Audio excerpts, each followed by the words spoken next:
மருத்துவமனையில் அனுமதிக்கப்பட்டுள்ள நண்பர் சூப்பர் ஸ்டார் ரஜினிகாந்த் விரைந்து நலம் பெற விழைகிறேன் என முதலமைச்சர் மு.க.ஸ்டாலின் தெரிவித்திருக்கிறார்.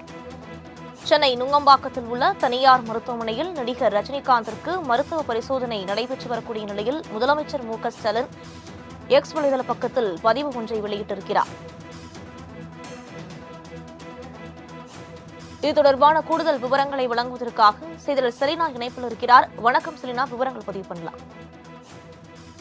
நடிகர் ரஜினிகாந்த் உடல்நல குறைவு காரணமாக மருத்துவமனையில் அனுமதிக்கப்பட்டு சிகிச்சை மேற்கொள்ளப்பட்டு வருகிறார். குறிப்பாக இன்று காலை அவருக்கான பரிசோதனை என்பது தற்பொழுது தொடங்கியிருப்பதாகவும், லேசான வயிற்று வலி அதே போல நெஞ்சு பகுதியில் ஏதோ வலி இருப்பதன் காரணமாக பரிசோதனை என்பது மேற்கொள்ளப்பட்டு வருவதாக தெரிவித்திருக்கக்கூடிய நிலையில் தமிழ்நாடு முதலமைச்சர் மு.க.ஸ்டாலின் தற்பொழுது தனது எக்ஸ் வலைதளத்தின் வாயிலாக அவருக்கு விரைந்து நலம் பெற வேண்டும் என்று பதிவொன்றை செய்திருக்கிறார். குறிப்பாக மருத்துவமனையில் அனுமதிக்கப்பட்டிருக்கக்கூடிய நண்பர் சூப்பர் ஸ்டார் ரஜினிகாந்த் அவர்கள் விரைந்து நலம் பெற வேண்டும் என்று தற்பொழுது முதலமைச்சர் மு.க.ஸ்டாலின் தனது எக்ஸ் வலைதளத்தில் பதிவு செய்திருக்கிறார். குறிப்பாக தொடர்ச்சியாகவே படப்பிடிப்பு தளத்தில் தொடர்ந்து பணி மேற்கொள்ளப்பட்டு வந்த நிலையில் தற்பொழுது உடல்நல குறைவு காரணமாக மருத்துவமனையில் நேற்று இரவு அனுமதிக்கப்பட்டிருந்தார் நடிகர் ரஜினிகாந்த்.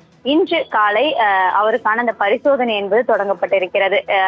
லேசான அடி வயிற்றில் வீக்கம் அதே போல லேசான நெஞ்சு பகுதியில் வலி என்பது ஏற்பட்டிருப்பதாகவும், இது தொடர்பாக பரிசோதனை என்பது மேற்கொள்ளப்பட்டு வருகிறார்கள். பரிசோதனைக்கு பிறகாக என்ன அவருக்கு பிரச்சனை என்பது தொடர்பான முழுமையான விவரங்கள் மருத்துவமனையிலிருந்தே அறிக்கையாக வெளியிடப்படும் என்று தெரிவிக்கப்பட்டிருக்கக்கூடிய நிலையில் தற்பொழுது முதலமைச்சர் மு.க.ஸ்டாலின் தனது எக்ஸ் வலைதளத்தில் மருத்துவமனையில் அனுமதிக்கப்பட்டிருக்கக்கூடிய நண்பர் சூப்பர் ஸ்டார் விரைந்து நலம் பெற வேண்டும் என்று பதிவொன்றை செய்திருக்கிறார். விரிவான விவரங்களுக்கு நன்றி செலினா.